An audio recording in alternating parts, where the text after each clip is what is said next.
In this video, we're going to take a look at drawing a landscape sketch with charcoal pencils. We'll first plan the composition with charcoal pencils, then we'll add a layer of powdered charcoal to give it a smoky appearance, then we'll add the details, and lastly, we'll erase out the highlights. So let's go ahead and get started. We'll begin by very loosely sketching out the composition using a charcoal pencil.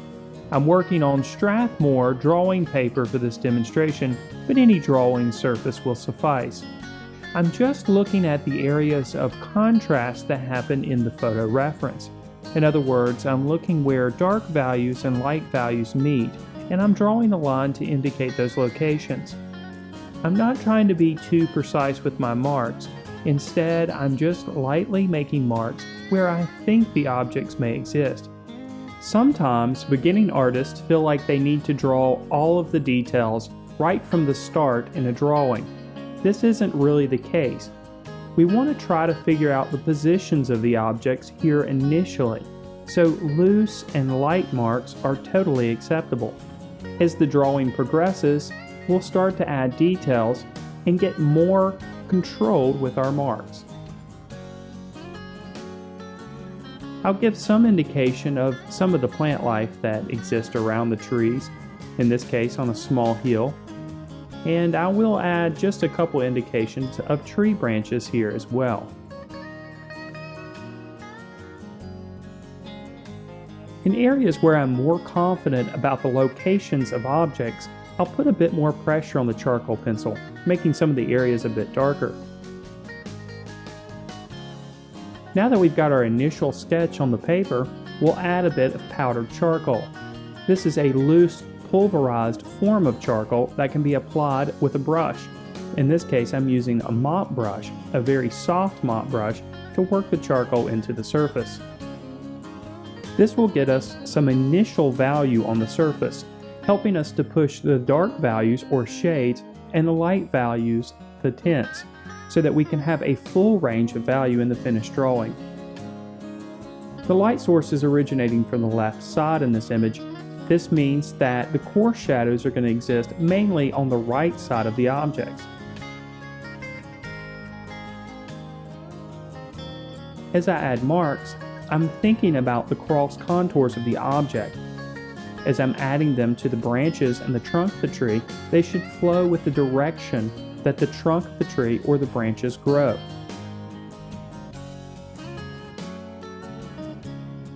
The same is true for the marks that are made on the hillside and in the grass. In this case, as the hill turns downward, I'll try to make my marks indicate that. To create the illusion of leaves in the tree, I'm going to make small circles with the charcoal pencil. We want to create the illusion of the texture that is perceived instead of actually drawing each individual leaf. The value in these areas will vary. Some areas will be darker and some areas will be lighter in value. We can also pull out a few marks here and there around the edges to indicate individual leaves.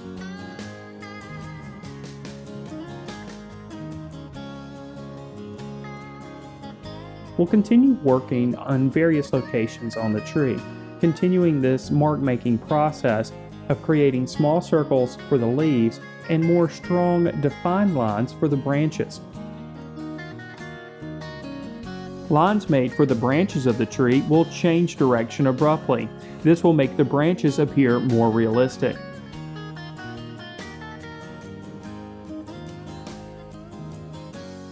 In some areas, the groupings of leaves are visible behind the trunk and branches of the tree. In other areas, the groupings of leaves are visible overlapping the branches and the trunk. As we work, we are aware of this, working the trunk and the groupings of trees as we go. We'll also give some indication of the grass and other plants that exist around the bottom of the trees as well.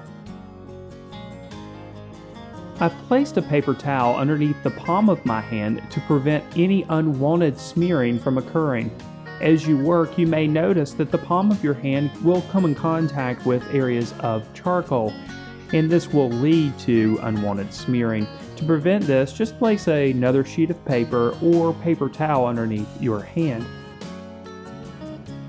Keep in mind that the groupings of leaves do have light and shadow associated with them. The bottom portions of the groupings of leaves will be darker in value, and the lighter areas will exist on the top and sides. This might be obvious, but the branches do taper and get smaller towards the ends. Use the tip of the charcoal pencil to achieve these detailed marks.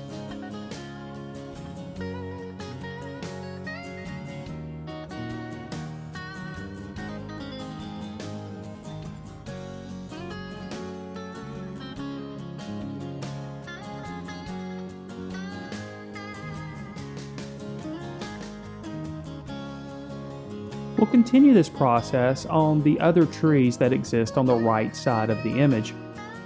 We can also vary the marks that are made to indicate the plant life and grass that exist underneath them.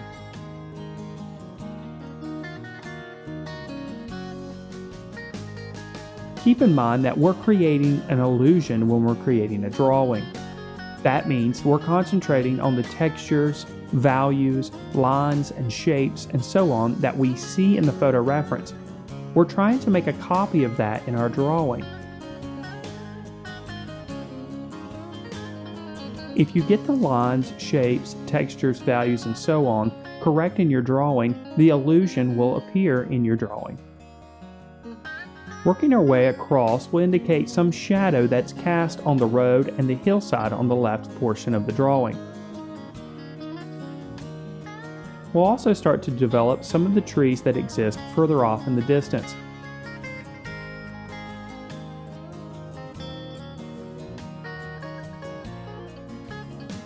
The further away the object is, the lighter in value it will appear.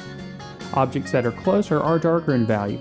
We want to create this illusion in the final drawing. The tree on the left is a different species from some of the other trees that we've developed. This means that we'll change the texture on this tree to create this illusion. The marks that are created to create this illusion are slightly different.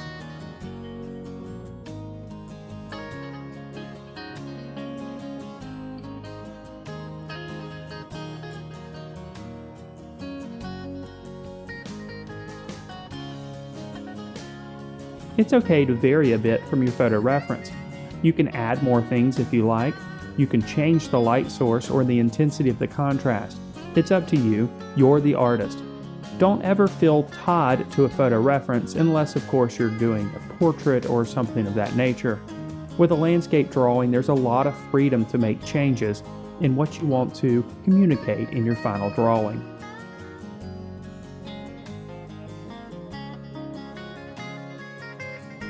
We'll make the right side of this tree just a bit darker to indicate the light source. And then with a sharpened charcoal pencil, we'll go in and start to indicate some of the branches that are visible between the leaves.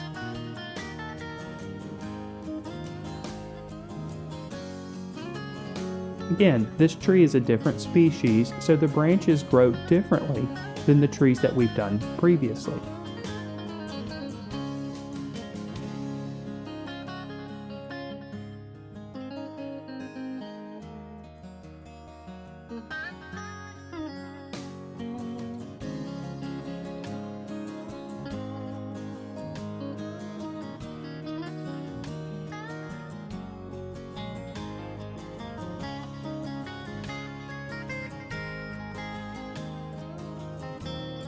We'll add a bit of value to some of the plant life that exists on the bottom portion of the picture plane. Again, we'll vary the texture to create this illusion. Next, we can address the highlights or the lighter values that exist in the drawing. In this case, I'm going to use a vinyl eraser to erase out these highlights. I'm using a vinyl eraser that's encased within a pencil. This allows me to sharpen it to a tip and make marks like I would as if I was drawing with a pencil. We'll lift out all the areas of lighter value. This includes the highlighted portions on the trees and the plants, as well as the lighter areas of the sky around the trees and the plants. we can always go back and make adjustments and add darker values.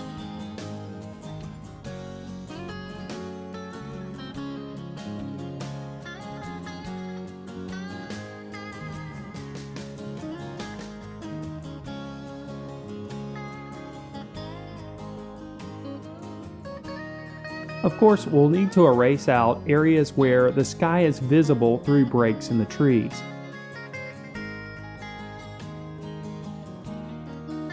Doing this really pushes the contrast.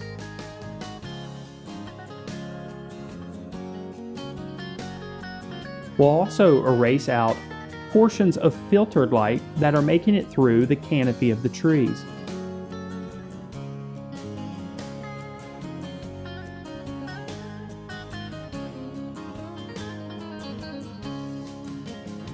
Always think of your eraser as a mark-making tool instead of a mistake corrector.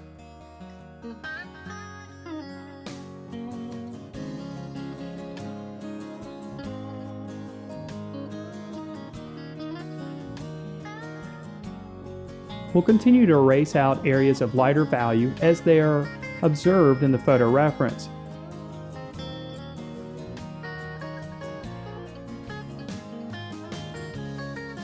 Of course, we want the upper left-hand corner of the image to be as light as possible.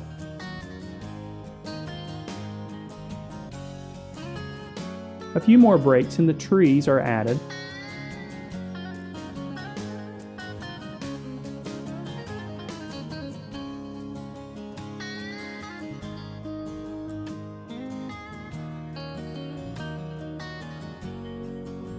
Now we can go back with the charcoal pencil and clean up the drawing.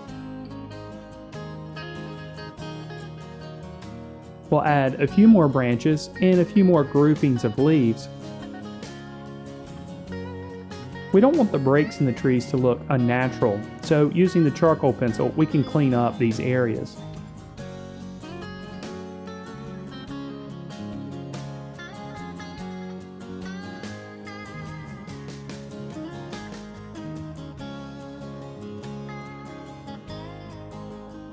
We'll continue working, pushing some of the darker values a bit darker.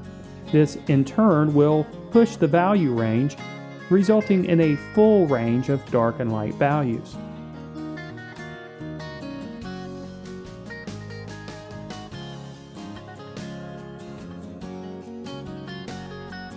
We can also revisit areas with the eraser as well.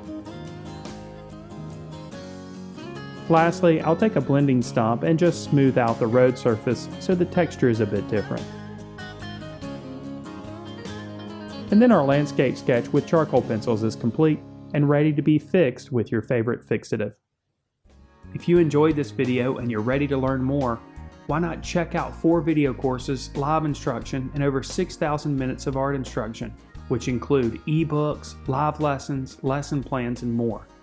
Just click on the button to learn more now.